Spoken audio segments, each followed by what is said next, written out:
Bueno, ante todo, gracias a las dos oficinas por las presentaciones.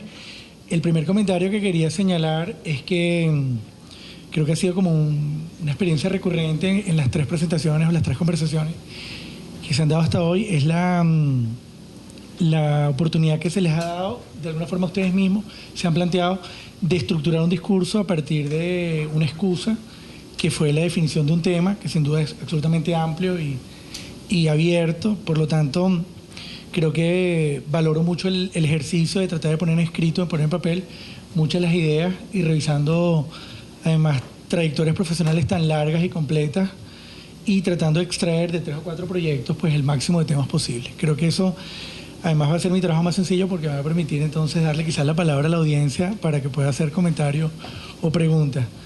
Sí, creo que en el fondo lo que quisiera de alguna forma tratar de buscar puntos de coincidencias y quizás divergencias en ambos planteamientos, porque de alguna forma en el trabajo de Ana e Isabel, bueno, en ambos casos se trató primero de definir en qué consiste lo público, cómo se puede definir, y por alguna forma en ambos casos trataron de clasificarlo o comprenderlo desde la perspectiva de los conceptos y al mismo tiempo las oportunidades que se presentan en los proyectos, ¿no? Y quizás, por un lado, en el caso de Ana e Isabel, un poco con esa clasificación desde cerca y desde lejos, tratando de sintetizar y cómo mostrar los proyectos como ejercicios en los cuales se busca establecer nociones del borde como límite, suavizar los límites como tal, o excusas como el balcón como borde o la desaparición del límite.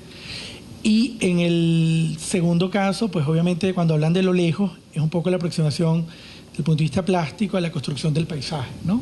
Creo que tratando de ser como un poco justo en esa síntesis, en el segundo caso, en el planteamiento de Boplan, obviamente se hace como una especie de decálogo en donde se habla desde la presencia institucional, las condiciones del emplazamiento, la habilidad en muchos casos del programa, la colisión de los usos, la configuración preventiva, la escala humana de los proyectos, el valor performativo, las condiciones que aplican y las decisiones más que diseño. En ese sentido, creo que en ambos trabajos se persigue de alguna manera pues retomar el tema de lo público como un concepto que sin duda está en revisión y creo que es el primer motivo a discutir, ¿no? Hasta dónde llega lo público y dónde arranca lo privado, por cuanto creo que es una reflexión de orden histórico generalizado, que la arquitectura le pertenece no solamente al que la fabrica o al que la posee o al que la encarga, sino a todo el que la tiene que consumir. En ese sentido, es público desde la fachada de un edificio absolutamente privado o el espacio con el cual se presenta ante la calle, o es público en la medida que un espacio privado, como lo plantean Ana e Isabel, como un centro comercial, es capaz de producir formas de espacio público alternativo, espacio colectivo, como lo quiera entender cada quien, que permiten construir una mejor ciudad.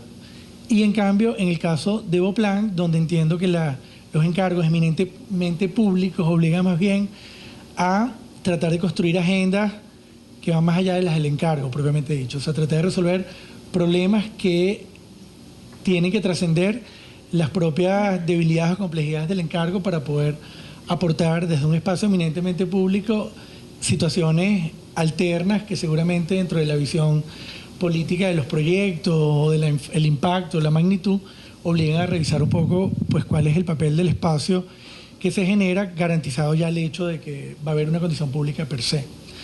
Entonces, no sé, en ese sentido, quizás como primera pregunta o para iniciar un debate y eventualmente darle la palabra al público, un poco tratar de discutir ya, no desde la perspectiva del texto, sino más del discurso un poco acá en grupo, un poco sobre esta clasificación que se hace en ambos casos de la visión del espacio de lo público y el papel que el arquitecto tiene dentro de la dimensión pública de la arquitectura. O sea, cómo lo manejamos, cómo lo entendemos en cada caso y en qué medida el arquitecto, que yo creo que en ambas experiencias se convierte en un personaje absolutamente multifuncional y polifacético, que es simultáneamente un gerente, un artista, o creo que en ambos casos se revela como casi como el arquitecto como alguien que tiene que tratar de neutralizar todos los agentes del entorno y poder llevar el proyecto a una justa dimensión o proporción para poder llevarlo a cabo y poder, digamos, ofrecer una agenda de verdad ante la ciudad y ante lo público más completa. Pero sí quería insistir un poco en esta pregunta sobre esa división entre lo público y lo privado, la pertinencia del término, la aparición del concepto de lo colectivo, en ambos casos como una posibilidad, y quizás incluso lo que resulte, ¿no? El caso de Ana Isabel, la condición esa de la construcción de un paisaje como un atributo muy específico de ciertos proyectos públicos en determinadas condiciones. Obviamente no es accidental que el trabajo de ustedes esté fundamentalmente concentrado en Caracas, y esa condición de paisaje, que no es solamente de herencia familiar, sino un poco de aproximación al propio territorio en el que se construye, y en el caso más bien de ustedes, donde el paisaje es casi algo que merece ser construido a partir de la vastedad del territorio, y casi que la arquitectura más bien tiene como la capacidad de imponerse sobre ese territorio para construir en sí misma un nuevo tipo de paisaje artificial, si se quiere. Pero en primera instancia quisiera como una reflexión nueva o una segunda reflexión más de orden informal sobre esta condición de lo público y lo privado, que creo que ambos hacen una reflexión sobre el tema, pero me parece que sería útil para después dar la palabra al público. No sé quién quiere iniciar. Esta cosa no es muy larga, así que voy a tratar de pasar.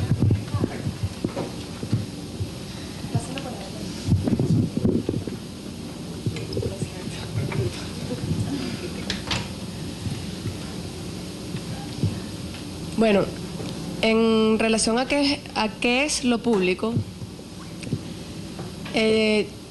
yo creo que el término que nosotros intentamos de manejar es el del espacio urbano, porque es difícil hablar de la ciudad tocando el territorio exclusivamente de lo público. Tocamos ¿sabes? El tema del espacio urbano puede empezar a tocar como territorios como o sea, desde lo más doméstico y lo más privado hasta lo más público, pasando por lo colectivo. Y bueno, hay veces que se cuestiona un poco el tema de esa sustancia semipública, entendiendo que la ciudad pública debe ser gratuita, ¿sabes? Yo creo que lo que identifica lo público en un 100% es la gratuidad y ese espacio que es como potestad de todos los ciudadanos. Esa idea del espacio semipúblico a veces está vista de una manera, que no es el caso de nosotros, está visto de una manera un poco contaminada, en el sentido de que se dice que, bueno, que el espacio semipúblico no tiene ningún otro fin que el finalmente hacernos pagar, hacernos comprar algo, un helado, meternos en una piscina de pelotas, qué sé yo.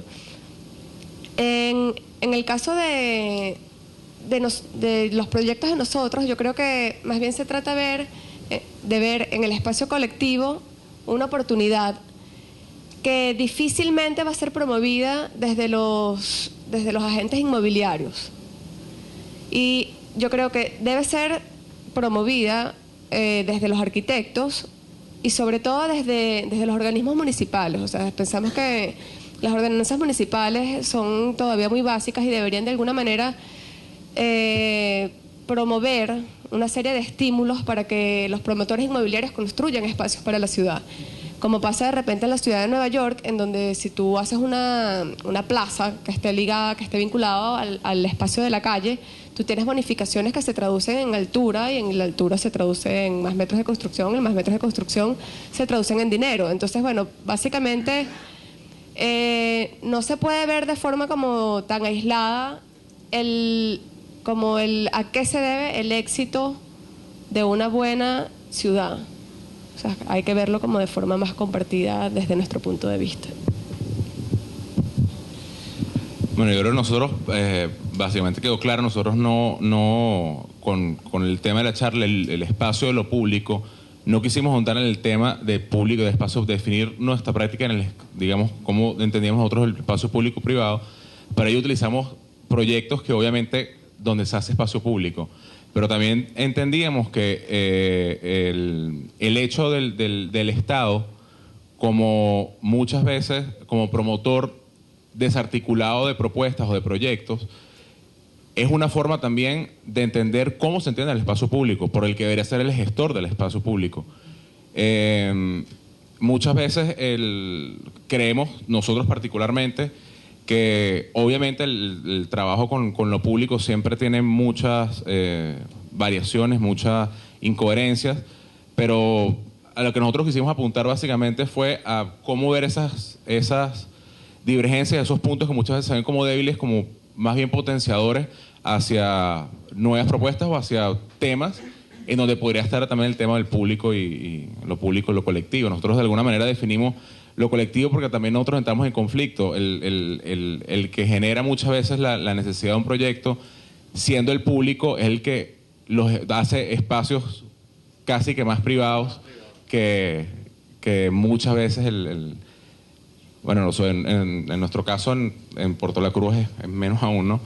Pero los edificios, casi todos los edificios públicos son cerrados, tienen horario de entrada y de salida, tienen casi que, bueno, además todas las cosas que tienen. Pero creo que son potencialidades con las que se puede trabajar. Creo que son oportunidades para reinventar otras cosas, o sea, pensar sobre el mismo espacio público, cómo actuar dentro del espacio público, y muchas veces con agendas ocultas, de alguna manera hacer temas que no están dentro de las agendas de los entes, digamos, gestores, pues. Lo que sucede en nuestro caso también es que nosotros hablamos de espacio colectivo básicamente porque los edificios son sumamente aislados. La ciudad Puerto La Cruz, que es donde básicamente hemos hecho gran parte del trabajo, o en el caso del Tigre, estamos ubicados sobre una avenida intercomunal que es básicamente la que une la ciudad. O sea, no, casi que ni a nivel de hitos se puede buscar una configuración que permita aproximarse más a lo que estamos aquí denominando espacio público. Entonces, lo que intentamos es buscar unos refugios de ese espacio dentro de las posibilidades de proyectos grandes, sobre todo proyectos a gran escala que permiten esa posibilidad, dado que en muchísimos casos la relación con la ciudad básicamente es nula. O sea, la relación con la ciudad es a través de una gran avenida que casi en muchos casos ni siquiera tiene transporte público, que es más grave aún, que eso ni siquiera se ha diseñado y en algunos casos nos ha tocado pues buscar las maneras y ubicar esos sectores y hablar con los transportistas, porque entonces las personas, bueno, son miles de problemas que trae estar tan aislado, y entonces pues buscar algún sitio de encuentro, dado que no hay ninguno. En el caso de las ciudades costeras, en la playa, básicamente lo que viene un poquito a permitir ese intercambio del que hablamos que sucede en el espacio público, y lo que tratamos de hacer sobre todo cuando tenemos la oportunidad, cuando el tamaño lo permite.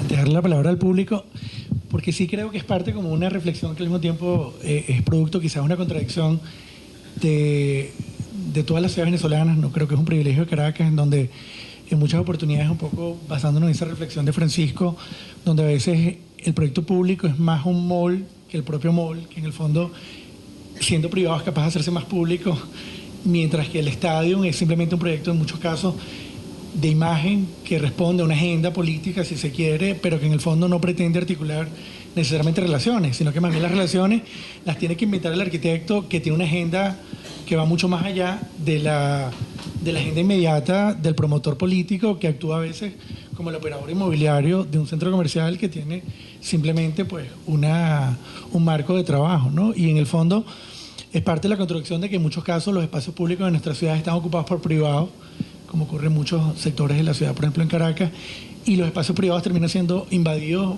por público, bien sea en el caso de invasiones o las formas irregulares en que a veces el espacio de lo privado se termina convirtiendo en atajo para generar relaciones entre partes, dado que el espacio de lo público realmente no lo resuelve. En el fondo, yo creo que son como pistas que permiten argumentar ciertas agendas de proyectos, tanto públicos como privados, para poder potenciar los proyectos en múltiples escalas que a veces no son tan visibles, ¿no? Como las relaciones de la condición del acceso, como en buena medida lo que reconocen muchos visitantes de Caracas que vienen y ven cómo los grandes edificios corporativos le regalan a la ciudad gigantescas porciones de espacio sin que necesariamente haya una agenda política o normativa que lo promueva. O sea, proyectos como la Previsora o el propio Parque Cristal, que son proyectos en buena medida emblemáticos de naturaleza privada, están obligados a construirse como su ámbito de ciudad, regalándole un pedazo del espacio privado a lo público para poder construirse un entorno en sí mismo. No sé si es como agenda mediadora o si es como precisamente un mecanismo de ennoblecimiento de una realidad terrible, quizás como pasa con las terrazas del Hotel Pestana o el 360, que al final es como construir un plano tierra levantado que te permite pues garantizar la belleza visual y olfativa de la realidad del mundo, como cuando uno ve a Caracas desde el Ávila, que seguramente es mucho más seguro como imagen y como experiencia comestible de la ciudad, porque en el fondo se ve bien, y entonces en el fondo cualquiera que tenga un apartamento así de 50 metros y tiene una vista al Ávila, tiene garantizado pues un momento de gloria dentro de de la vida miserable en la que nos sumergimos todos cuando pasamos 3 horas para desplazarnos de un lugar a otro, etcétera, etcétera. O sea que, en el fondo, digamos, desviando un poco del tema inicial, pero sí quizás como abriendo un poco la reflexión, el debate a campos un poco más abiertos de los propios proyectos que les ha tocado participar, sobre un poco, bueno, cuál es el papel del arquitecto en este proceso de construcción de la ciudad, bien sea en lo público, en lo privado, que creo que es un tema que vale la pena dedicarle un ratico de discusión y darle la palabra al rey. Para complementar un poco lo que estamos hablando con un tema muy breve, una de las cosas que hemos nosotros descubierto en estos años es la oportunidad, si se quiere ver así, que tenemos los arquitectos muchas veces ser promotores de ese espacio público, un poco reforzando lo que estamos hablando ahorita, que muchas veces el ente público ni siquiera está en conciencia, bien sea la persona o la institución que está llevando al frente o coordinando ese trabajo, de la potencialidad que tiene el propio terreno que ellos disponen para eso. Entonces, en la medida que nosotros, así como están los promotores privados que construyen la ciudad y que tienen sus propias normas y sus propios reglamentos y sus propias formas de hacer las cosas, que entran muchas veces en conflicto con nosotros, pero en el caso público parece que es el arquitecto el que tiene que asumir una posición de promotor, no en el sentido negativo que eso pueda tener, sino en el sentido positivo. ¿Cómo puedo potenciar yo esto? ¿Qué le puedo colocar yo para que esto sea más atractivo? Para que la gente lo disfrute más. Eso que mencionamos en alguna parte de nuestro texto, de sacar el espacio de circulación hacia afuera, brindándole obviamente una mayor capacidad de distracción o de utilización de ese espacio, sacarlo del edificio y brindárselo un poco a la gente, pues que circula, al usuario general. Eso es, creo que, uno de los principales puntos de acción que nos ha movido en estos años, es saber y tener la disposición, valga el tema, el título de nuestra charla, de identificar esas oportunidades donde están y de no cerrarse o asumir posiciones ya negativas ante un tema o ante una situación que está y que quizá no sea como nosotros nos gustaría que sea, pero es así. En la medida que nosotros aprendamos a manejar eso, a aceptarlo como es y a utilizar la potencialidad que eso brinde, pues haremos una contribución mayor a la ciudad. Bueno, yo quería abrir el derecho de palabra un poco para que hagan preguntas el público, si las hay, o comentarios también. Aplica. Por favor. Buenas noches. Creo que las dos oficinas tienen un punto en común en cuanto a proyectos a nivel de los estados. Creo que soy fanático del fútbol, creo que tuve la oportunidad de ver a Bauclán en Puerto La Cruz, en la Universidad de Oriente, y comentaban que los colores eran los colores del equipo de Puerto La Cruz, los colores de la silla. En ese sentido, creo que hay una participación del componente social en la imagen final del proyecto. En cuanto a eso, tenemos otro enfoque en la oficina de la sala, tratando me pongo nervioso porque Estamos en confianza. tratando de permanecer ese límite del verde, tratar de esparcirlo, difuminarlo en la cancha. De hecho, tiene gran impacto a nivel urbano. De hecho, desde cuando uno sube en el teleférico, en el ámbito del fútbol, creo que la gente se preguntaba por qué el verde.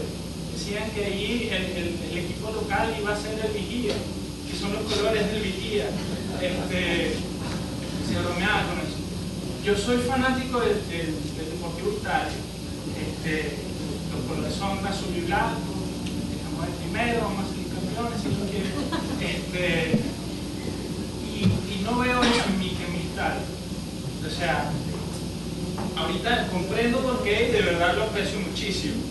Pero también siento de que tal vez la variante cultural en cuanto a enfrentar los proyectos debería ser un poco más considerada para satisfacer un poco el pequeño rato de gloria que tiene uno dentro de este espacio público cuando se hace público.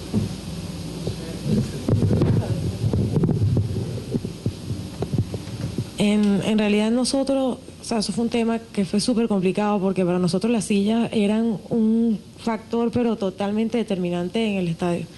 Y llegamos a un nivel casi vergonzoso de buscar algún tipo de argumentos. Por eso esas 5 propuestas son como que eran las más importantes, porque hicimos como 14. Una era, el estadio no nos parecía que tenía que tener ningún equipo, está hecho por el Estado Anzoátegui y no hay un equipo público, sino los equipos son privados y básicamente el Estado no podía hacer esa inversión para que luego fuera sello de algún equipo como el Deportivo Anzoátegui en nuestro caso, en la región. Entonces más bien, sí, bueno, eso nos parece como lógico. O sea, si ellos lo quieren hacer luego, pues luego, pero parte de nuestra propuesta no podía partir de allí. Entonces se utilizaron los colores del escudo del Estado Anzoátegui, de la bandera del Estado Anzoátegui, del azul del mar, del rojo de la base, o sea, y a partir de ahí se generaron muchísimas propuestas con tal, lo que a nosotros nos parecía muy importante es que no fueran los colores de la Copa América, porque eso definitivamente no, o sea, quedaba en un evento de 3 juegos, en un evento de 3 juegos y después de allí nadie iba a tener ninguna relación con eso, que a ti te pasa desde un punto de vista, pero nosotros sentíamos que a todo el resto del mundo y todo el mundo que fuera de allí para adelante iba a decir, bueno, pero ¿qué relación puede tener esto? O sea, pasamos por olas de mar, por verdes de la montaña, por rojos, evidentemente, a ver si como rojos eventualmente podría suceder y bueno, lamentablemente la opción ganadora fue las mismas líneas del uniforme de la gráfica de la Copa América. A ver, yo creo que nosotros tenemos que confesar que no nos encanta el fútbol, no es algo que nos apasiona especialmente. Pero sí el verde no. Pero sí nos apasiona la arquitectura y sentimos que como arquitectos tenemos un compromiso que va un poco más allá de lo pasajero que pueda ser el color de un uniforme, ¿no? Sin ánimos de ofender ni de quitarle importancia a eso. Por otra parte, nosotros la propuesta cromática de las sillas la planteamos sin pensar que había alguna posibilidad de que eso se diera. O sea, lo hicimos un poco como para no ir al infierno, o sea, como para no tener en la conciencia que le iban a montar una bandera sin que nosotros hiciéramos nada al respecto. Y lo hicimos así, hicimos 2 propuestas y por suerte se escogió una y por suerte la hicieron como queríamos. La hicieron como queríamos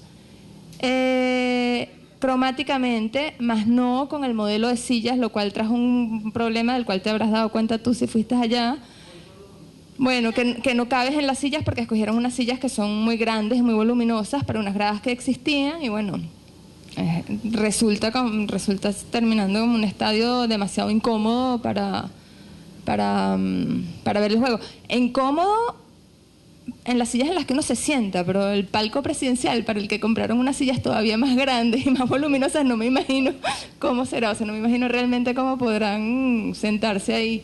Pero bueno, es básicamente eso, o sea, nosotros además sentíamos un compromiso con la universidad universitaria y con el uso del color que se da ahí y hicimos ese esfuerzo para ver si lográbamos algo, ¿no? Que creo que se dio, creo que un 50%.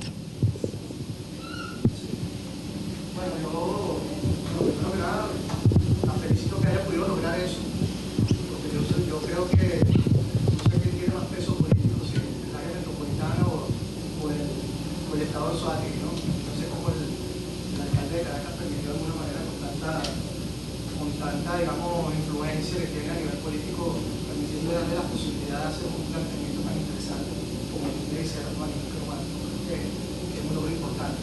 Pero me agarro de la reflexión que hizo el amigo, porque yo siempre me he preguntado, y se lo pregunto a las 2 oficinas, a los estudios de arquitectura, cuál es realmente la posición del arquitecto a la hora de tener que decidir o tener cierta influencia en los proyectos, bien sea cuando trabaja para el Estado o cuando trabaja para la empresa privada.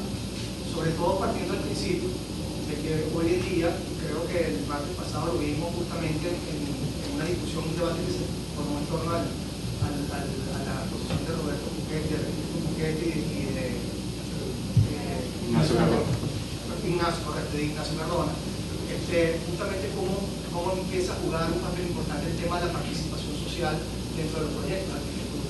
Entonces, ¿qué papel tiene el arquitecto en estos momentos en donde nosotros como todos lo sabemos, los arquitectos que estamos aquí tenemos un ego importante y tenemos digamos, un deseo de querer imponernos a la hora de hacer un diseño, de querer transformar el espacio público, de querer transformar la ciudad a partir del proyecto de arquitectura o a través del proyecto, digamos, de intervención urbana?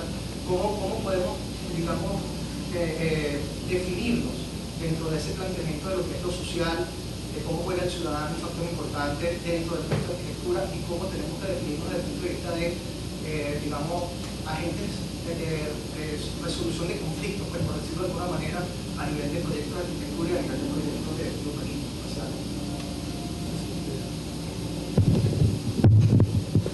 Bueno, en nuestro caso en particular, lo mencionamos someramente, hemos tenido pocas veces la oportunidad de estar en contacto directamente con los usuarios finales de esas instalaciones. Nuestro trabajo se ha basado la mayoría de los proyectos en instalaciones deportivas.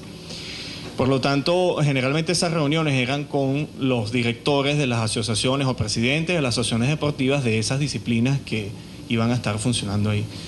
Pero una de las cosas que nosotros lo propusimos y las muy pocas veces que se lograron en las oportunidades donde iban los atletas, que son finalmente los que van a estar ahí, bueno, primero les parecía que algunos no iban pensando que era un chiste, porque no se lo podían creer que eso podía ser cierto, empezando por ahí.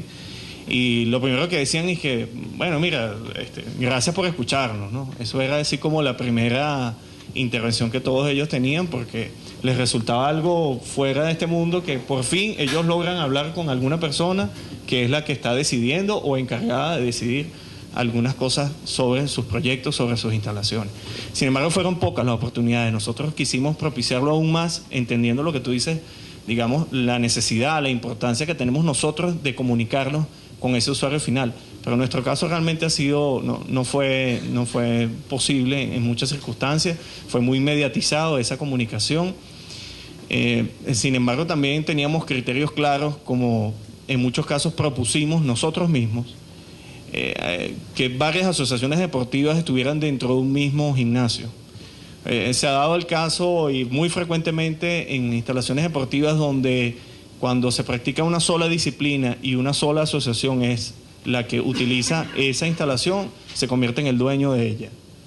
Absolutamente. E incluso duermen ahí. Hay un tema que es la necesidad de concentración de atletas, pero creo que se utiliza más como una excusa para meter a sus amigos a vivir, a fulano, a sultano. Entonces se convierte en dueño del edificio y toma todas las decisiones, y comienzan a aparecer una cantidad de decisiones barbarias que aparecen en los edificios, y eso era una de las preocupaciones nuestras, que ellos estuvieran en contacto unos con otros mezclados, lo que les garantizaba de alguna manera que se respetaran un poco esos límites, digamos, bien sea físicos o virtuales, que existían entre las distintas asociaciones deportivas, cosa que no les gustó mucho, y hay que decirlo. Hay una resistencia tremenda, por lo menos en ese campo, a compartir espacio con otra disciplina deportiva. Incluso, les puedo decir una anécdota, dentro de las mismas artes marciales que se practican actualmente en el estado, que están registradas sus asociaciones, son aproximadamente 6 o 7, hay una rivalidad tremenda, y todos ellos son amigos porque originalmente estaban en una asociación, y ahora me gusta el Wushu y después me paso para Kenpo, pero cuando se pasan del Wushu al Kenpo, entonces son enemigos y no conciben de alguna manera que puedan compartir un espacio. Eso fue para nosotros un trabajo realmente arduo, y que en muchos casos está por verse el resultado final, porque son edificios que todavía están en construcción, ¿no? Pero bueno, un poco esa fue nuestra intención y nuestra experiencia con ese contacto con el público.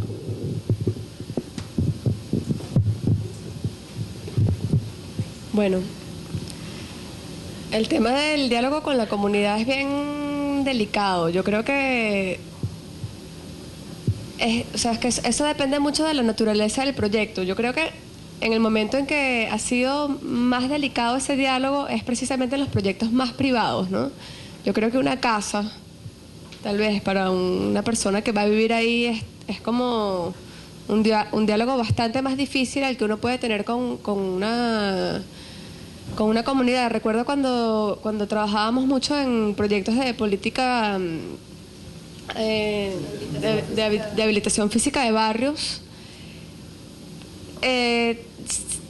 la carta al Niño Jesús no era tan amplia como puede pasar en los casos privados, más bien. Yo creo que, no, y por otro lado, no es que uno quiera cambiar la forma de vivir la ciudad, sino que uno quiere darle posibilidades a la ciudad, o sea, que hayan espacios que uno crea que puedan estar mantenidos y activados, o sea, llenos de servicios, o sea, en los que sean visitados, sobre todo, porque aquí espacios públicos no faltan, sino lo que faltan son espacios públicos como exitosos, espacios públicos llenos de gente.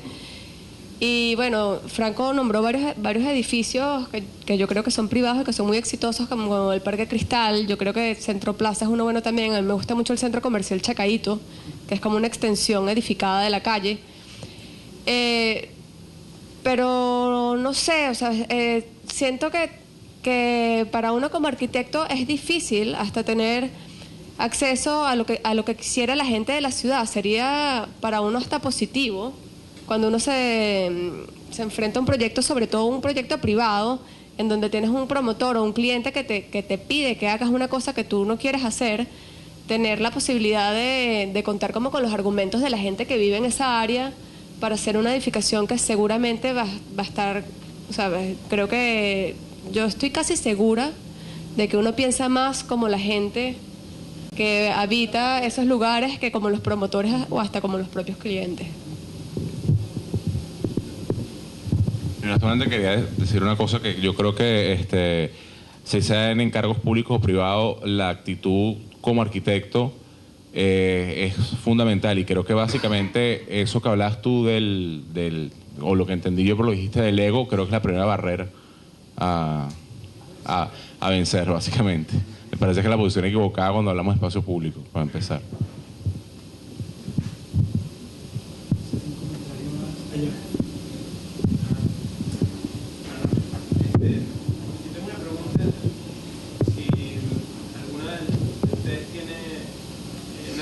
De un instrumento de control urbano masivo, y me da muchísima curiosidad, estamos hablando del espacio público, si como estamos en el marco de algo organizado por la alcaldía de Chacao, si existe algún vínculo, o a partir de estos espacios de 5 charlas se va a establecer algún vínculo como para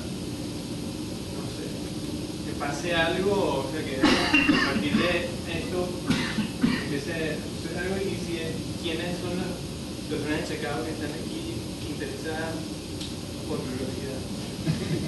No sé si me toca hacer un comentario. Sí, yo creo que no, o sea, un poco para aclarar, esto es como una asociación de libre iniciativa de un grupo de arquitectos que contamos afortunadamente con el respaldo de Cultura Chacao, que entiende, digamos, el trabajo de los arquitectos y de la gente que se involucra en la construcción de la ciudad y el espacio público como una tarea que debe ser promovida desde el Estado en cualquiera de sus instancias, y en este caso la instancia municipal, pero no hay ningún vínculo o compromiso entre la Fundación Espacio y la Fundación Cultural Chacao para el desarrollo de posibles proyectos ulteriores que traten de llevar a la práctica algunos de los temas que se desarrollen. En ese sentido, un poco para aclarar.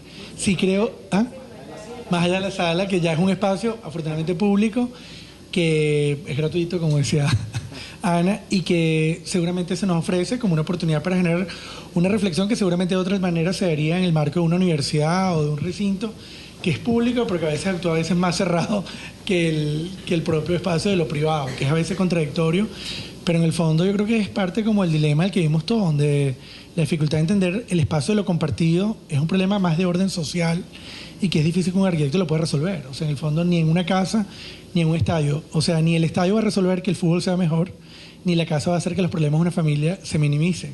El diseño, yo creo que en realidad lo que busca es comprometer a fórmulas que puedan proponer o dar opciones o alternativas a una mejor visión de la ciudad y de la arquitectura. Y creo que en el fondo eso es lo que nos reúne un poquito acá. Pero sí sería chévere que eventualmente de lo que aquí salga, en el formato, léase publicaciones o exposiciones, se pueda trascender y que se pueda promover, sobre todo, yo creo que trabajos de firmas de arquitectos muy jóvenes y que yo creo que han logrado demostrar tener herramientas que permiten superar el ego del arquitecto, superar los los mitos y los monstruos de la contratación de lo público como una barrera aparentemente infranqueable, al menos como nos las hicieron ver quizás nuestros antecesores como arquitectos, que seguramente pues en muchos casos nos presentaban a la arquitectura como un escenario muy difícil de entrar dentro del marco de lo público. Yo creo que sin duda ha habido un cambio sutil en la agenda pública en Venezuela en muchas instancias. Yo creo que Chacao es un buen ejemplo también en ese sentido, con lo que uno esté de acuerdo o no con la gestión política. Se ha hecho un esfuerzo al menos por plantear un proyecto de ciudad o un planteamiento sobre lo que puede ser la arquitectura pública en un campo relativamente modesto de la instancia municipal. No sé si contesté algo en algún sentido, pero era mi comentario en todo caso. Pero no sé si alguno de ustedes quiere agregar algo con lo que dijo Bernardo o el público. Andrés, por favor. Dale. Yo quisiera preguntarle a Bernardo, o sea, que son elementos, o sea, es que no entendí mucho la propuesta de elementos de control urbano. Sí, ¿cómo fue? De ordenar, o sea, de la forma urbana, o de, no sé por qué lo relacioné un poco como con lo que tú haces y pensé que sí tendría que ver con eso y que bueno, no.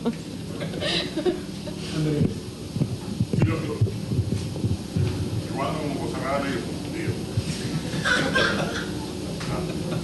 La noción, el sentido del término es tan amplio y no logro precisar. Creo que la noción de lo público se ha ido desplazando hacia lo público, entendido como el Estado que contrata versus el inmobiliario que contrata. Por otra parte, lo público también se ha entendido como el espacio de la afuera, del adentro. Se ha entendido lo público como aquellas cosas que resultan de programas de uso colectivo. Y aunque pueden ser todas varias, si no logramos determinar, centrar nuestra atención en una idea, ¿qué sentido? Porque pueden hacer así como picotazos de creencia o de situaciones que cada uno nos puede presentar. En ese ámbito de esa pregunta, me parece que una de las oportunidades de lo público fue escrita en las imágenes previas del Estado Arquitecto, cuando a partir de una imagen que no recuerdo, que se definía como eso, como ese exterior, o ese hecho casi casual que sucedía, no previsible, y que era activado básicamente por el modo en que la gente se relacionaba. Esas imágenes afuera de la ciudad. Si esa posibilidad es cierta, en la cual yo creo que coincido bastante en eso, cada uno de los proyectos que ustedes manejaron garantizan esa posibilidad, que trabajan sobre programas impresionantes. Estamos hablando de hoteles de estrellas, estamos hablando de centros comerciales, estamos hablando de estadios, estamos hablando de centros culturales con estaciones de transporte, pero ninguno de ustedes, o sea, no es una crítica, es una observación. Me da la sensación de ver estas escuelas desde la segunda edad del espacio, desde la primera y la segunda edad del espacio, que toda su atención está sobre la caja. La caja, pero ¿qué? Y dejan al espacio público, que es el tema de discusión o de conversación, como una situación delegada o de posibilidades de ocurrencia. Y esa es mi pregunta, ¿por qué? Porque siempre es esa visión donde sigue privando el objeto. No estamos hablando casi, teóricamente podríamos hablar de los principios de Durán. Es una necesidad programática.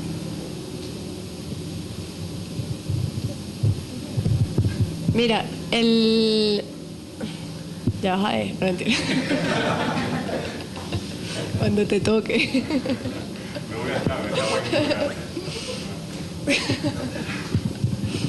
Mira, es que yo creo que operar sobre...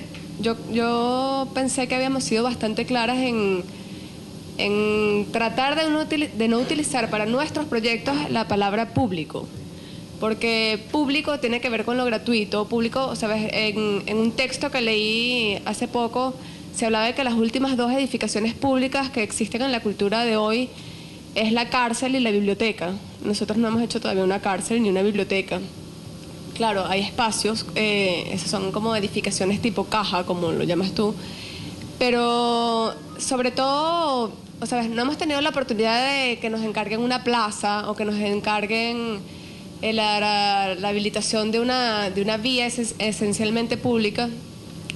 Y por eso nosotros tratamos de hacer nuestro aporte a la ciudad desde el territorio del espacio urbano, que es muy distinto.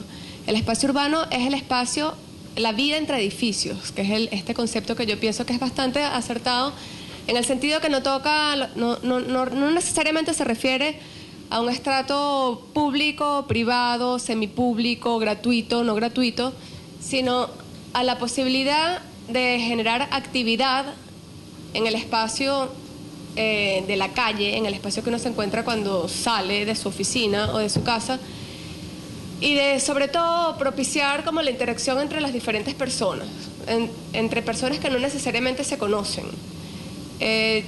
Yo creo que culturalmente y educativamente es como bien importante que la arquitectura y que la ciudad propicie ese tipo de encuentros.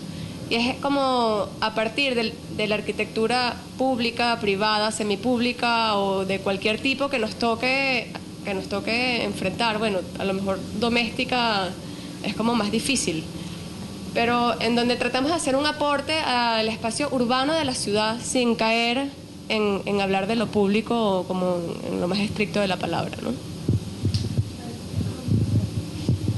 Sí, y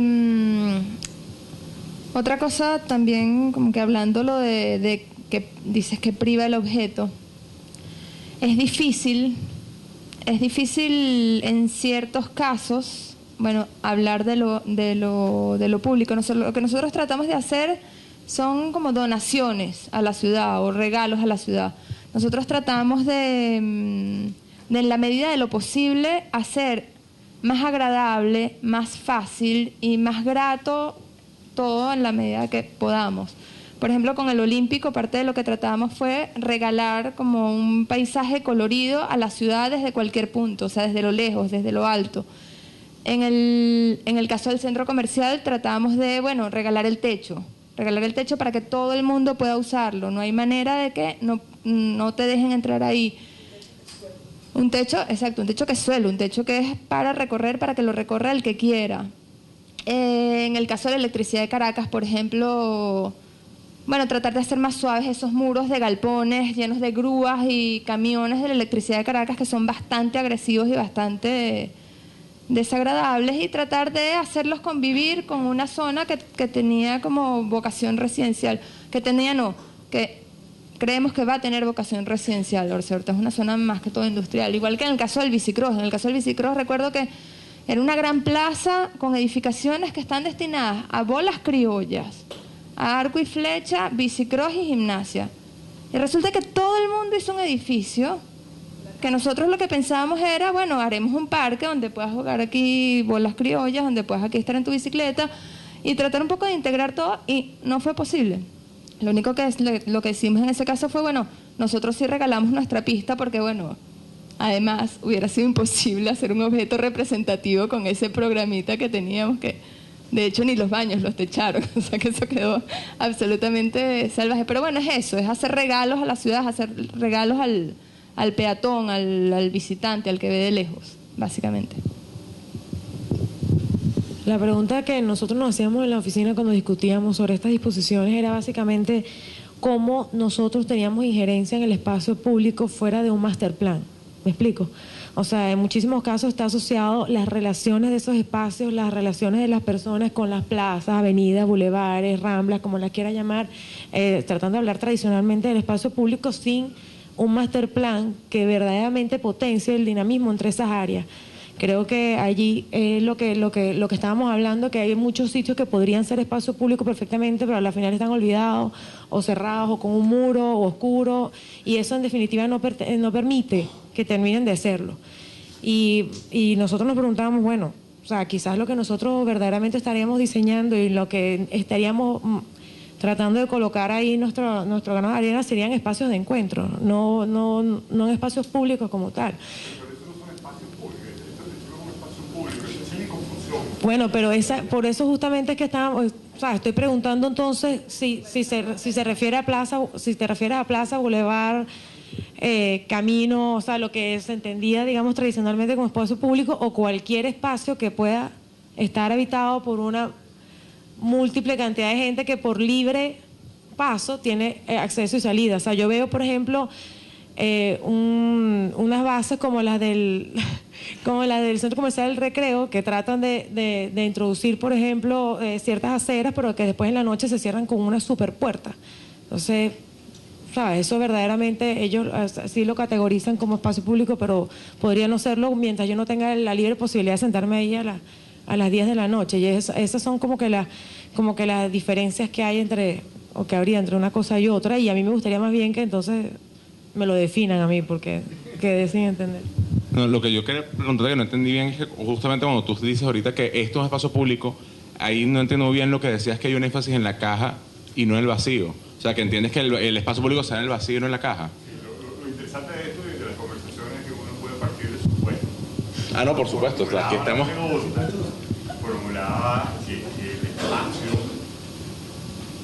de lo público no es una configuración, sino una relación. Por supuesto. Que es un resultado. Que para que ese resultado aparezca, las cosas, las cajas, tienen que estar conscientes de esas apariciones. Y en ese sentido, esto es un espacio de lo público, independientemente de su posibilidad de ser público o no. Cerrada. Me gustó muchísimo la intervención, pero me respondió mucho a las preguntas que uno se plantea cuando Isabel predica a lo público con el regalar. O sea, y hace consciente el regalar superficies. Entonces uno, exclusivamente a mí se me hace un poco más claro encontrar una pista que ordene el espacio público entendido a partir de esa oficina de proyectos.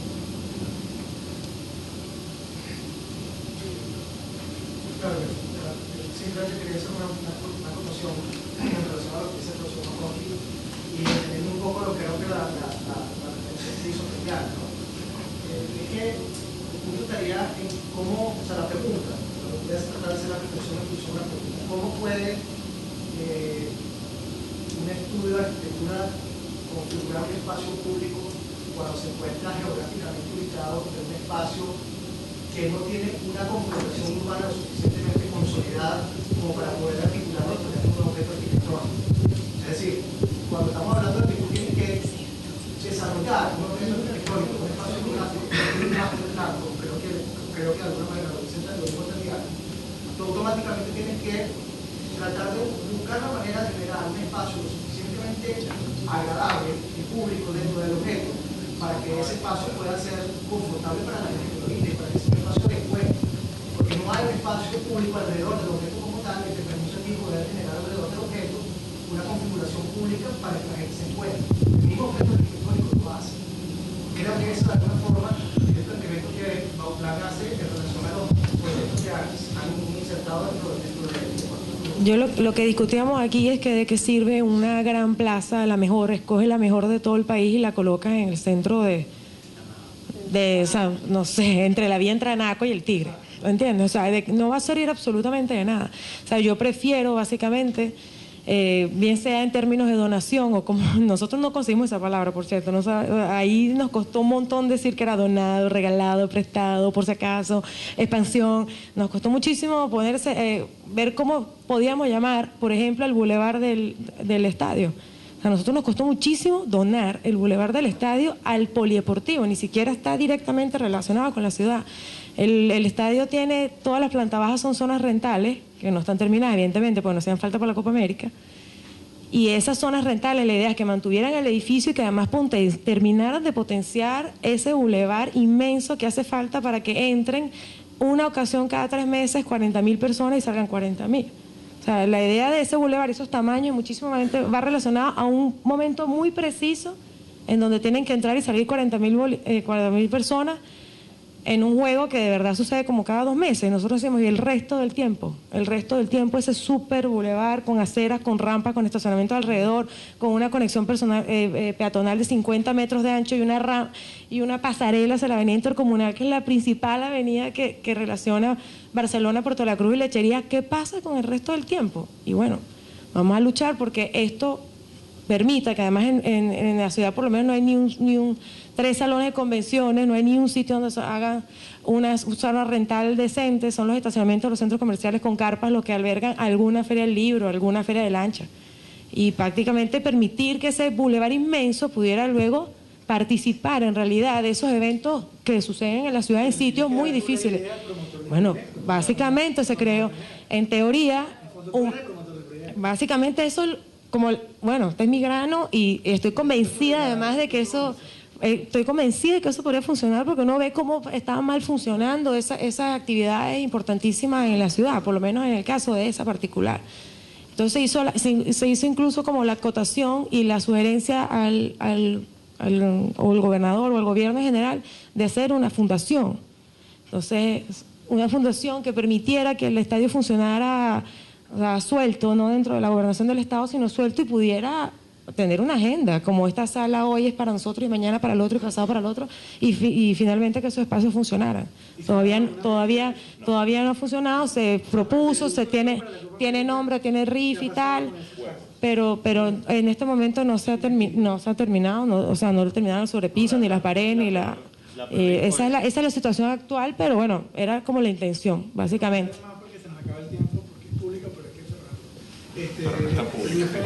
Pero no tanto. Omar, yo pregunté por allá y vamos a tratar de hacer lo mejor posible. Sí, estoy un poco de acuerdo y voy a seguir con la tónica un poco que planteó el arquitecto aquí. Yo creo que lo que yo vi dentro de la presentación son trabajos que se dedican a lo colectivo, ¿okay? Pero siguen estando limitados por un predio bien definido o por unas condiciones que si bien es cierto, no terminan siendo al 100% de esa gratuidad de la que antes hablaba. Será entonces, sabemos lo reprimido que estamos nosotros como profesionales por todas las dificultades que hay tanto institucionales, políticas, sociales, y esto lo hago de manera de reflexión y de autocrítica. Quiero, si pueden contestármelo, ¿será que estamos fallando en algún punto? ¿Será que debemos, en vez de hacer una participación ciudadana, hacer una participación de arquitectos e irnos como los médicos marchando? Fíjense, señores, aquí estamos los arquitectos, o sea, la ciudad no puede seguir, o sea, quiero que ustedes, porque me quiero llevar algo de esto, en ver, o sea, si es que estamos fallando nosotros, o en qué punto estamos fallando nosotros, porque es parte de eso de quitarnos el ego de lo que hablabas tú, y creo que para quitarnos el ego también tenemos que ser sinceros con nosotros mismos, ¿no? En qué estamos logrando nosotros con nuestra intervención. Entonces, mi pregunta, manera de reflexión y de autocrítica es esa, o sea, ¿qué debemos hacer desde ese punto? Debemos seguir quedándonos pues, trabajando bajo encargo y simplemente solventando las cosas que limitadamente hacemos por las necesidades que tienen nuestros clientes, o como tú bien decías, bueno, si son oportunidades para nosotros ser esos gestores, bueno, ¿será que está en esa participación? O sea, ese es el punto. Bueno, yo creo que va un poco con lo que él estaba diciendo, que para resumir, creo que al final con la pregunta de Andrés se sumaron varias cosas, ¿no? Una cosa como de que el espacio público, en definitiva, el arquitecto lo propone o lo incorpora en los proyectos a manera de regalo. O sea, podríamos decir que el espacio público, en definitiva, dentro de las obras arquitectónicas que te confiere o que te encargan, vienen siendo no obras, sino sobras del espacio, del cual de verdad el programa y el uso va dirigido. Y un poco complementando con la idea de Tatiana cuando habla, en resumen lo interpreto así, de que aquí en realidad no estamos hablando del espacio público como tal, porque el espacio público en definitiva habla de intercambio y de bienestar, sino que se está hablando de islas de uso colectivo. O sea, al estar aisladas o inconexas, en realidad son de uso público o son circunstancialmente usadas por un colectivo. Y mi pregunta es, de manera como de reflexión, en este caso el espacio público no está realmente entre las conexiones de esas islas de uso colectivo, que son las que realmente prefiguran o fomentan el intercambio, que en definitiva generan bienestar, y bienestar es como el calificativo más importante de la ciudad ideal, pues, o del hecho urbano ideal, en general es bienestar al ciudadano. Y a manera de reflexión, un poco la perspectiva de él, que he notado, y quería escuchar su opinión, de qué forma nosotros, no solamente utilizando el recurso de las obras, la seducción o el engatusamiento, podemos incorporar el espacio público en los proyectos que nos confieren, sino de qué forma o de quién realmente depende que la aparición del espacio público exista. O sea, es el arquitecto tratando de seducir a un cliente y convocando a través de un recurso mucho más sofisticado la incorporación de estos espacios públicos, o es la ciudadanía que uno tiene que de verdad hacer un lazo, y ahí no sé si va un poco a la pregunta que él hace, en qué medida nos equivocamos o no somos completamente amplios en nuestro criterio y nuestro poder de convocatoria o conexión con lo social, que también se relaciona con lo que él habla de los proyectos, en qué medida uno se relaciona con la comunidad, porque son ellos, y yo ya un poco acercando mi respuesta para terminar, son ellos los que en realidad disfrutan de ese intercambio, pues es lo que realmente se hace para generar espacio urbano y ciudad. Es lo que yo creo que en Venezuela y en muchos países de Latinoamérica no tenemos. Cortico. Me preocupa lo siguiente. En Venezuela, para la Copa América hicieron 9 estadios. Yo todavía no he oído ninguna que me hable. ¿Y por qué fueron 9 estadios de 40.000 personas para hacer uno o dos partidos en cada uno de ellos? La necesidad de cada ciudad donde se hicieron los estadios nunca fue la verdadera capacidad que se le asignó a esos estadios. Y nadie reclamó por ello. Hay experiencias en el mundo donde los estadios, que por reglamentación de organismos internacionales van más allá de la capacidad necesaria de la ciudad que lo alberga. Hicieron, y por eso una de las hermanas en la sala dijo que la práctica económica yo puedo explicar también por qué. Se hicieron soluciones de ese tipo para, después de los juegos, quitar graderíos, porque eso a la larga y mantenimiento era mucho más costoso que hacer viajar. Eso, una primera acotación. ¿Dónde está el arquitecto para que en su momento pueda decir no, esto no debía hacerse? La segunda cosa es que nosotros hablamos de 40.000 personas y hablamos público, no solo espectadores, público. Y eso hay que frenarlos y sacarlos de un estadio en un momento pico. Ellos llegan graneaditos. Esa es una forma de qué hace el arquitecto para conducir a esos 40.000 espectadores, todos de 40.000 espectadores masculinos, que con una población de 350.000 habitantes, en este estadio de 50.000 personas, donde la ciudad, para poderlo llegar, tiene la cuarta parte de la población de la ciudad tiene que estar en el estadio. Sin embargo, ¿qué hace el arquitecto para hacer agradable el público? Entrenar a esa gente y entregarlo a un medio de transporte colectivo que no lo hubo en ninguno de los pueblos. Ni hubo ninguna solución, ¿verdad?, en ninguno de los 9 estadios que le dijera a uno, vamos a entregar a esas 40.000 personas a un estacionamiento, a un medio de transporte colectivo de buses, a un metro, o alguna forma de cómo hacer agradable ese tránsito desde aquí hasta la entrega y no me colapse la ciudad. Porque por lo general lo que sucede es que estamos entregando un volumen de gente a la calle. Y la ciudad son 2 horas que pasa colapsada. Entonces, ninguno de ellos se cumple los 9. En Caracas tenemos un metro. Y yo debo decirle que este señor que está aquí, en el año 83, propuso la plaza que está intermedia entre los 2 estadios porque no existía. Esa plaza que existe entre los 2 estadios, entre el universitario de béisbol y el olímpico, eso no existía. Entonces se hizo para el verano del 73 y la razón era recolectar de ambos estadios de alguna forma el público para llevarlo de alguna manera, que no se hizo a través de la población entre ellos, a ese aporte colectivo para evitar que la ciudad colapsara. Claro, sabemos y ellos están en conocimiento porque pasaron por ese tránsito, como decimos vulgarmente, ahora pasaron por eso. Entonces no se hicieron las cosas y entonces existe la plaza que no se usa sino para vender entradas, pero la gente sigue otra vez por la calle llenando. En esto que eran 9, yo no, todavía la voz de ningún arquitecto era qué pasa esto en la ciudad y hay que también hacer caso de eso.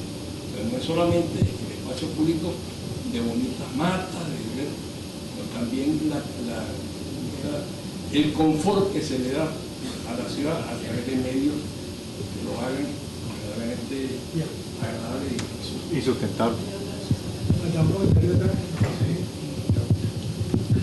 No, bueno, yo quería simplemente poner como en duda o en cuestión el término que se ha utilizado muchas veces de regalar.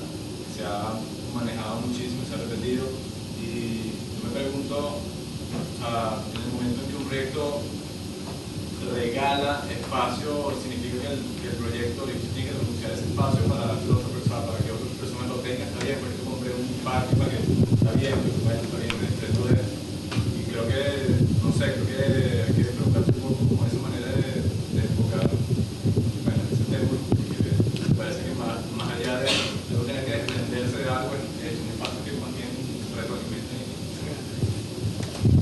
Claro, tienes razón, quizás la palabra no es regalar ni donar, sino compartir, ¿no?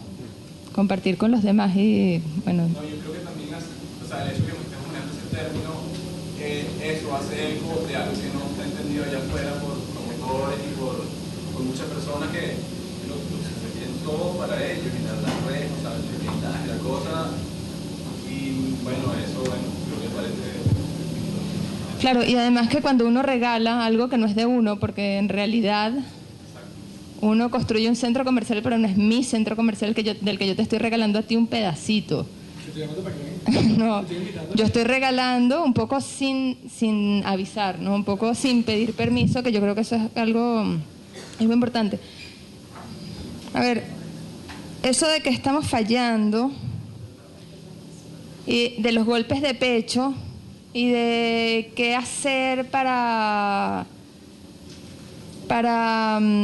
sí, eso de basar tu vida en un ideal imposible, no sé si imposible, pero muy difícil de alcanzar, no es para mí lo más agradable. O sea, yo prefiero, desde las oportunidades que se me presentan, hacer mi mejor esfuerzo. Y en ese sentido, bueno, tratar de, con esas mínimas cosas, ir haciendo lo que se pueda, lo posible. Porque creo que, bueno, es algo personal también, esa figura del soñador que quiere llegar lejísimos, haciendo con ideas estupendas, y que al final, bueno, en el mejor de los casos, cuando son muy talentosos, eso queda en manifiestos o en libros, no es quizás lo que yo quiera hacer. Y yo no me doy golpes de pecho, yo en verdad trato de hacer como el mejor esfuerzo y tratar de compartir en vez de regalar, porque tienes razón, lo que se pueda. Y yo creo que es un poco ir llevando las circunstancias en la medida de lo posible para que todo sea como nosotros pensamos que debe ser o como nosotros queremos que sea. Me acuerdo un poco de cuando Villanueva le preguntaron si las nubes de Calder eran necesarias, y él dijo que bueno, que eran absolutamente necesarias, que eran funcionales. Claro, eran funcionales, tan funcionales como han podido ser unas nubes que no fueran hechas por Calder y que fueran hechas por cualquier empresa acá. Yo creo que la cosa está en ir guiando las decisiones e ir manipulando un poco en la medida de lo posible para lograr lo que se quiere. Igual, yo no sé si es que yo peco un poco de no mirar lejos, pero no sé, siento que uno hace proyectos con respecto a su pregunta sobre el estadio. El Olímpico es de 20.000 puestos aproximadamente. Se redujo un poco el aforo por eso bueno, que antes no tenía sillas, y al poner las normas de incendio, bueno, quedaron un poquito menos. Al poner los pasillos quedaron un poquito menos. Pero se hicieron proyectos de los bordes, de las salidas, de las entradas, el contacto con la plaza de los estadios, el contacto con la autopista, el contacto con el otro lado, cómo iban a salir, cómo iban a entrar los VIP, los otros. Y lo que se hizo fue un núcleo de baños. O sea, no se vació ni siquiera el piso, o sea, no se hizo ni siquiera el pavimento, no se hizo absolutamente nada. Entonces, bueno, es un poco difícil, también no sé si uno termina defendiéndose, pero en las manos del arquitecto está el proyecto. Ya después, un poco más allá, es difícil llegar. Es muy complicado, ¿no? Y había una última cosa que quería decir, que bueno, que eso también, no me acuerdo quién fue el que lo preguntó, de que el espacio público queda como una sobra. Yo no lo veo como sobra, para nosotros es lo más importante. Muchas veces nos han preguntado, bueno, pero ¿Quién es el cliente de ustedes? En el caso del centro comercial nos preguntaban, bueno, pero ¿quién es el cliente de ustedes? ¿Nosotros o la gente de la urbanización que parece que le quieren dar todo? Entonces, bueno, ahí uno tiene que quizás comenzar a ocultar ciertas cosas para lograr el cometido preciso. Bueno, no, tenemos poco tiempo, pero... Yo nada más quería decir que en nuestro caso nosotros tomamos como excusa con un gran cuadro que hicimos muy loco. Tomamos como excusa que no había tiempo para construir más gradas para que el estadio no pasara de 36.000, que es el aforo actual dado a los dos sectores que no terminaron, a 50.000, que es lo que exigía el gobernador. Fue casi imposible. Él quería que tuviera lo mismo que Maturín. Esa era su visión del problema. Y ya sobre esta intercomunal, o sea, en Puerto La Cruz la intercomunal se cierra para que la gente pueda entrar y salir. El proyecto, como creo que era normal, y de hecho ese proyecto nunca nos lo contrataron, sino que lo hicimos porque simplemente no podíamos entregar el edificio sin el resto, porque toda la vida te decía, bueno, ni siquiera lo dije. Entonces tuvimos conversaciones con Sevigea, que es la de la vialidad, para hacer una segunda vialidad de salida de esa, y así, pues el proyecto está completo y lamentablemente la plaza de salida peatonal ni siquiera fue, que era esencial, no fue culminada para ese momento. Estaba casi completa, pero pusieron unas cintas amarillas que restringían el paso por la mitad de la plaza. Tenemos una foto maravillosa desde la tribuna donde ves la salida del juego con cinta en un espacio de 50 metros que ellos redujeron a 20 para controlar la salida del público, cuando por fin habíamos logrado vaciar la plaza como una semana antes. Entonces, bueno, esas son cosas que creo que va a pasar lo mismo. No sé si todo el mundo tenga esa conciencia o no de la situación.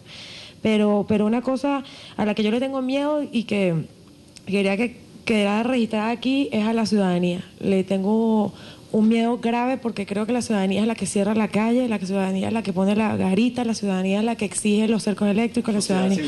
Pero como hablaron en algún momento de ciudadanía, este tema a mí se me dificulta muchísimo el tema del diseño del espacio público, porque tendrías que decir, bueno, ahí vemos algunas situaciones como la de Chacao, donde dice, bueno, para yo poner esta acera tengo que quitarle el frente a toda esta gente, y eso son marchas, o que quieres tumbar un mercado, dicen que es patrimonio, o como sea. Yo no quiero discutir esos temas. Yo tengo mi visión en algunos casos más pero por lo general hay un problema como más de fondo. Y sí creo que el gremio, quizás en el caso de Isabel no, porque dice yo voy a hacer mi aporte de mi proyecto. Como gremio sí definitivamente tendríamos que tomar otra actitud.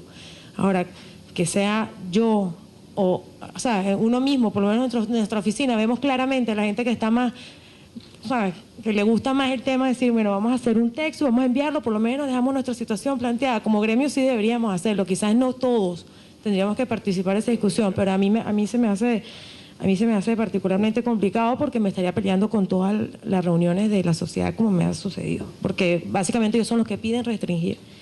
Y de resto, bueno, listo. Sí. Lo voy a hacer muy breve.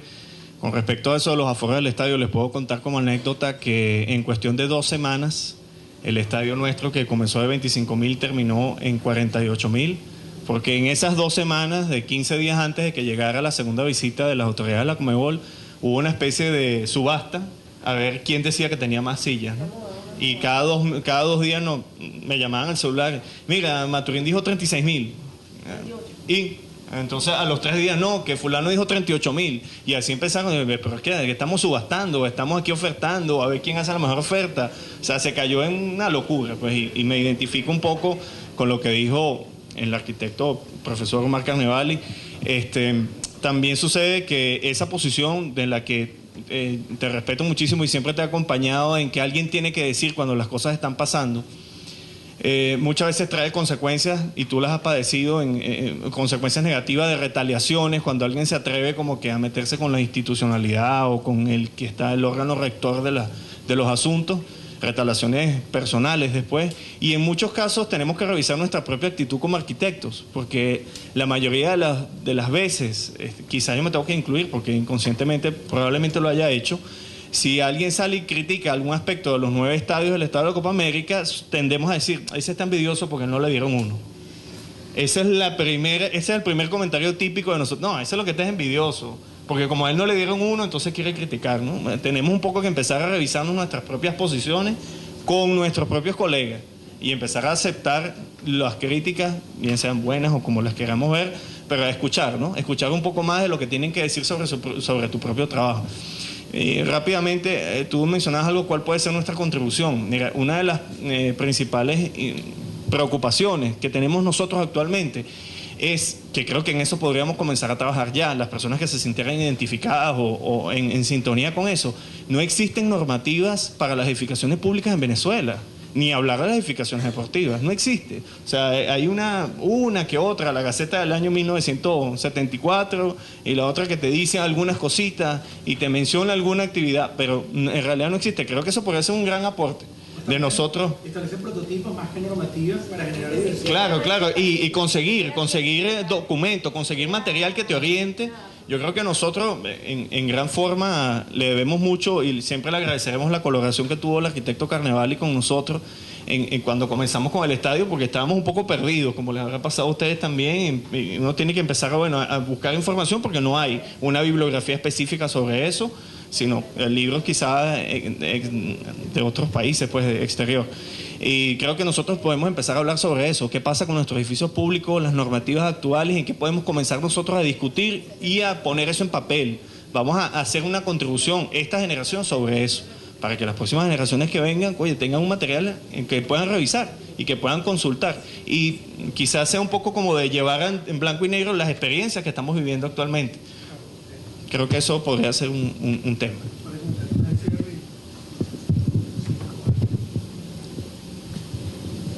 Bueno, yo quería decir, en las últimas charlas que he estado, nacionales e internacionales, o sea, la charla de Luis Fernández Galeano, Oriol Bohigas, o sea, es como, ha habido como un discurso como de genio incomprendido o de, ¿sabes?, de mártir, en donde todo el tema, esta cosa como de la forma, la seducción, o sea, hablar de forma es como una especie de pecado. A mí, o sea, yo no sé, yo estoy como muy impresionada como con el pudor con el que se está hablando de la arquitectura últimamente. Y un poco, ¿sabes?, soltando un comentario, esa cosa como de la manipulación, de la seducción, como si fuera, ¿sabes?, la manzana podrida. Yo creo que de los espacios urbanos como más ricos en la historia universal que se han hecho, se hicieron durante la etapa de manipulación y de seducción más aberrada, que fue el barroco.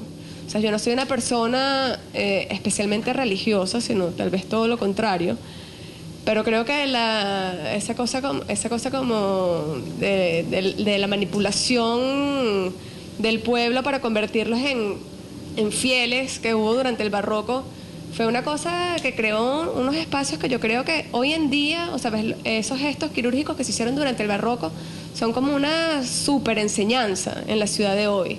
Y más nunca se hicieron cosas así. Y claro, hay que, o sea, yo no sé si lo que importa es el fin del momento o lo que queda en el presente, pero bueno, yo creo que por otro lado, si uno quiere ver cuál es el aporte que puede hacer uno, yo creo que el aporte a la ciudad que uno puede hacer desde el proyecto de arquitectura, bueno, con la cantidad de proyectos que tiene uno es mínimo.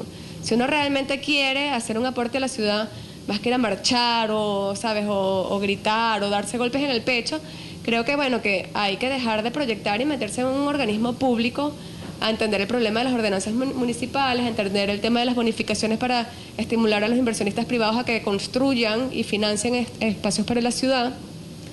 Y otra parte, que es la que yo prefiero, bueno, es la que está relacionada con la academia.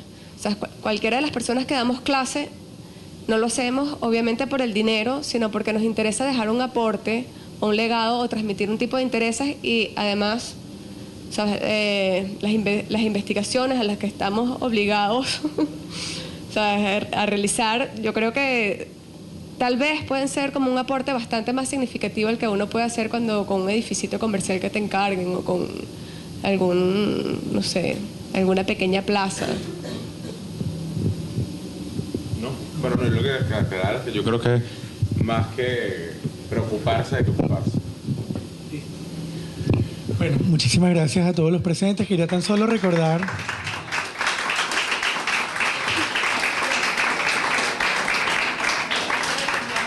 Sí, quería tan solo recordar que la semana próxima la cuarta conversación va a tener lugar no acá, en la Fundación Cultural, sino en la sede del Centro Cultural Chacao en el Rosal, en el auditorio de ese centro cultural, dado que este recinto va a estar ocupado la semana próxima. Eso es el jueves 28 a las 7 de la noche. 27, perdón. Jueves 27 a las 7 de la noche. Muchas gracias a los conferencistas. Magnífico, y gracias a ustedes por venir.